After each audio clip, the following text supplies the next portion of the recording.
සුබ උදෑසනක් මගේ යාළුවෝ හැමෝටම. සුපුරුදු පරිදි සෙන්ස්කා YouTube නාලිකාවට ඔයාලව ආදරයෙන් පිළිගන්නවා. ඉතින් සබ්ස්ක්‍රයිබ් කරලා ලයික් කරන්න කියලා ආදරයෙන් ඉල්ලනවා.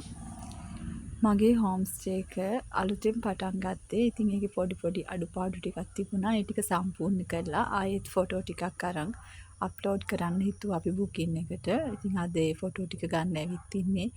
ඒ ඔය මල්ලි තමයි ඔයාලට පේන්නේ. ඉතින් අපි අද පොඩ්ඩක් ඒ ගැන කතා කරමු.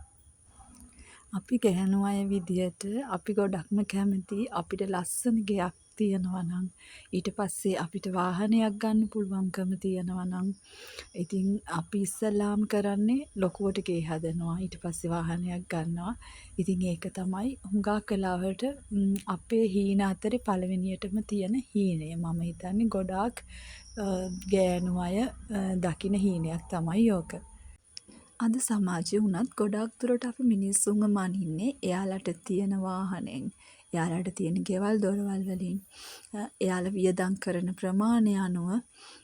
එතකොට අපි හිතා ගන්නවා අනේ යාට නම් ගොඩක් සල්ලි තියෙනවා, යාට ලොකු වාහනයක් තියෙනවා, යාට ලොකු ගෙයක් දොරක් තියෙනවා. ඉතින් එයා ගොඩක් වියදම් කරනවා. ඉතින් එයා ලොකු සල්ලිකාරයෙක් කියලා තමයි ඉතින් අපිට හිතෙන්නේ. ඒත් ඉතින් අද කාලේ හැටියට සාමාන්‍යයෙන් පොඩි මුදලක් වියදම් කරලා ලොකු ෆිනෑන්ස් එකක් දාලා අපේ ආදායමට වඩා සමහර විට අපිට ලැබෙන ආදායමටත් වඩා ගෙවා ගන්න අපහසු ලොකුම වාහනයක් වුණත් ගන්න පුළුවන් පහසුකම් දැන් අපිට ඇවිත් තියෙනවනේ.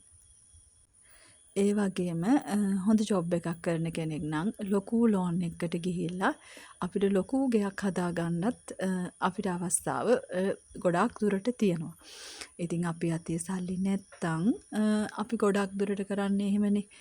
ලෝන් එකක් අරගෙන ඊට පස්සේ අපි ලොකුවට ගේ හදනවා. සාමාන්‍යයෙන් එච්චර ලොකු ලෝන් එකක් ගන්න බැරි කෙනෙක් නම් ලොකු ගේකට ෆවුන්ඩේෂන් එක දාලා සාමාන්‍ය ප්‍රමාණයක් හදාගෙන ඊට පස්සේ ඉතින් ලෝන් එකේ වාරික ටික ගෙවාගෙන ආයි ලෝන් එක ඉවර වෙනකම් බලාගෙන ඉඳලා ඊළඟ ටික හදන එහෙම සැලසුම් තියෙන පවුලුත් මම දැකලා තියෙනවා.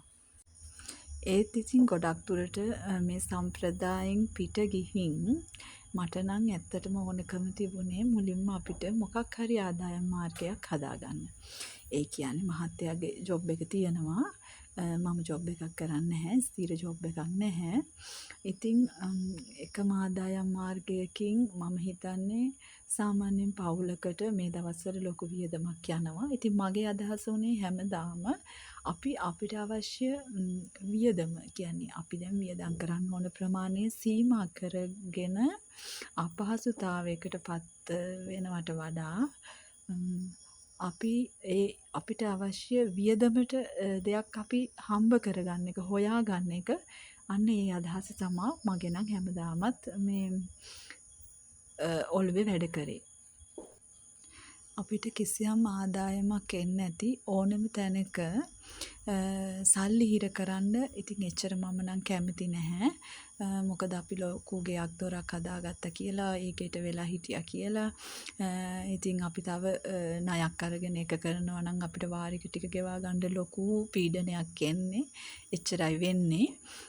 ඉතින් ඊට වඩා මම නම් හැමදාම හිතුවේ ඒ ගන්න මුදලෙන් අපි යම් දෙයක ආයෝජනයක් කරලා අපිට ඒකෙන් යම්කිසි මුදලක් ලැබුණම ඉතින් අපේ වියදම් ඔක්කොම ඒකෙන් පියව ගන්න පුළුවන් මට්ටමකට දියුණු වෙන්න තමයි මම හැමදාමත් උත්සාහ කරේ. මොකද ඇත්තටම කිව්වොත් අපි කොච්චර කිව්වත් අපේ වියදම් කපා හරින්න, අපේ වියදම් සීමා කරගන්න කියලා මම හිතන්නේ ඒක ගොඩාක් දුරට සාධාරණයි. ඇත්තටම මේක ඇත්ත දෙයක් කියලා. මොකද අපිට මං හිතන්නේ නැහැ ගැහණියක් විදියට ඉතින් අපි අනවශ්‍ය වියදම් කරන්නේ නැහැනේ. සාමාන්‍යයෙන් ලොකු ඉතින් සල්ලි තියෙන කෙනෙක් වගේ නම් එහෙම කරයි. නමුත් ඉතින් සාමාන්‍ය මධ්‍යම පාන්තික පවුලක ගැහණු කෙනෙක් එහෙම අනවශ්‍ය විදියට වියදම් කරන්නේ නැහැනේ. ඉතින් අපිට වියදම් කපා හරිනවා කියන්නේ ඇත්තටම අපේ අත්‍යවශ්‍ය දෙයක් කපා හරිනවා වෙන්නත් පුළුවන්. ඉතින් මට හැමදාමත් හිතුනේ වියදම් කපා හැරෙන්නට වඩා අපි හැමදාමත් උත්සාහ කරන්න ඕනේ අපිට ඒ අමතරව වැය වෙන මුදල මොකක් හරි දෙයක් කරලා හොයාගන්න. ඒ කියන්නේ අපි සාධාරණව මොකක් හරි බිස්නස් එකක් කරලා ඊට පස්සේ අපි මොකක් හරි කැපවීමක් කරලා ඒ කියන්නේ අපි ගෙයක් හදන්න නැතුව මුලින් ඒකට යන මුදල මොන හරි දෙයකට ආයෝජනය කරලා අපි සාමාන්‍ය ගෙදරක ඉඳලා ඒ වගේ පොඩි කැපකිරීමක් කරලා ඉතින් ඒකේ දියුණුවත් එක්ක අර ස්ථාවර දේවල් ගොඩනගා ගන්න, ඒ කියන්නේ ආදායම් මාර්ගයක් ලැබෙන්නේ නැති දෙයක් ගොඩනගා ගන්න තමයි ඉතින් මම හැමදාම උත්සාහ කරේ. ඉතින් එහෙම හිතලා තමයි මායි මහත්තයයි මේ හෝම් ස්ටේ එක හදන්න තීරණය කරේ. ඉතින් ඇත්තටම අපිට මේකට වියදම් වුණු මුදල ඒක අපිට පාඩුවක් කියලා හිතෙන්නේ නැහැ. මොකද අපිට මේකේ ආදායම ලැබෙද්දී අපේ ඒ එදිනෙදා වියදම් සෑහෙන දුරට මේකෙන් කවර් කරගන්න පුළුවන්. ඒ නිසා ඉතින් ඒක අපිට ලොකු පීඩනයක් නෙවෙයි. ඇත්තටම මම නම් හිතන්නේ ලෝන් එකක් අරන් ණයක් වෙලා මෙහෙම දෙයකට ආයෝජනය කරොත් ඒක කවදාවත් නහස්තියක් වෙන්නේ නැති වෙයි. ඉතින් මේකට මට මගේ මහත්තයා ගොඩක් උදව් කළා. ඉතින් මේක ඇත්තටම ගෙදරම ඉඳලා අපිට කරගන්න පුළුවන් රස්සාවක්. එක අතකට මුදල් හම්බ වෙන දෙයක්, අනික් අතකට හරිම ජීවිතේ සතුට ගෙන දෙන දෙයක්. මොකද අපි ටුවරිස්ලාත් එක්ක ගනුදෙනු කරනවා, ඊට පස්සේ අපේ ලංකාවේ අය එනවා. ඉතින් මේ දවසින් දවස අපිට ඇත්තටම ඒක හරිම නැවුම් අත්දැකීමක්. හැමදාම එකම විදිහකට අර ඔෆිස් එකකට ගිහින් හිර වෙලා එහෙම වැඩ කරන එකක් නෙවෙයිනේ. ඉතින් අර එක එක්කෙනා එක දවසට ගනුදෙනු කරද්දී ඊට පස්සේ ඒගොල්ලෝ යන දවසට උදේට අපිට ඒ නියමිත මුදල හම්බ වෙද්දී ඉතින් ඒක හිතට ඇත්තටම පුදුම සතුටක්. මං හිතන්නේ මේ ටූරිස්ට් ෆීල්ඩ් එකේ හොටෙල්ස් හෝම් ස්ටේ එකක් කරන කෙනෙක් කියලා කියන්නේ ඇත්තටම එයා ගොඩක් සතුටෙන් ඉන්න කෙනෙක් කියලා තමයි මට නම් හිතෙන්නේ. ඉතින් කවුරු කොහොම කිව්වත් ජීවිතේ සතුට අපිට නිදහස. ඉතින් ඇත්තටම එක අතකට මුදල් කියන්නේ ජීවිතේ නිදහස. මොකද අපිට යම් දෙයකට මොනහරි වියදමක් යනවා නම් ඒක අපි අතේ මුදල් තියනවා නම් ඒක අපි ලොකුවට හිතන්න දෙයක් නැහැ. දැන් අපි හිතමු අපිට ආසම දෙයක් මිලදී ගන්න ඕනි කියලා.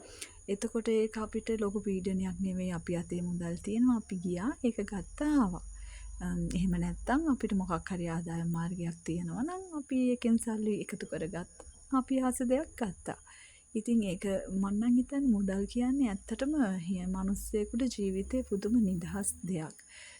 ඒ මුදල් පස්සේ හම්බාගෙන ගිහින් කියන්නේ මා පුදුම විදියකට පීඩනයකට ලක් වෙලා කිසිම මේ ඇතිවීමක් නැතිව හම්බ කරන දෙයක් ගැන නෙවෙයි මම මේ කියන්නේ.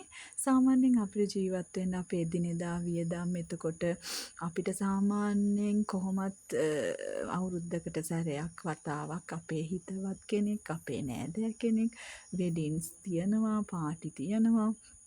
ඉතින් අපි ගැහැණු අය විදිහට ගොඩක් ආසයි ඒ හැම තැනකටම අලුත් ඇඳුමක් ඇඳගෙන යන්න, ඒගොල්ලොත් එක්ක විනෝද වෙන්න, ඒගොල්ලන්ට මොන හරි දෙයක් වටින දෙයක් තෑගි කරන්න. අපි පවුලේ කෙනෙක් නම් ඉතින් අපි ඒවට කැමතිනේ. ඉතින් ඇත්තටම මේ හැම දෙයකටම අපිට මුදල් තමයි තියෙන්න ඕනේ. එතකොට නිදහස කියලා කියන්නේ ඉතින් මුදල්ම තමයි. ඉතින් මුදල් අතින් අපි නිදහස් වෙනවා කියන්නේ ජීවිතේ අපි හැම අතකින්ම නිදහස් වුණා වගේ තමයි.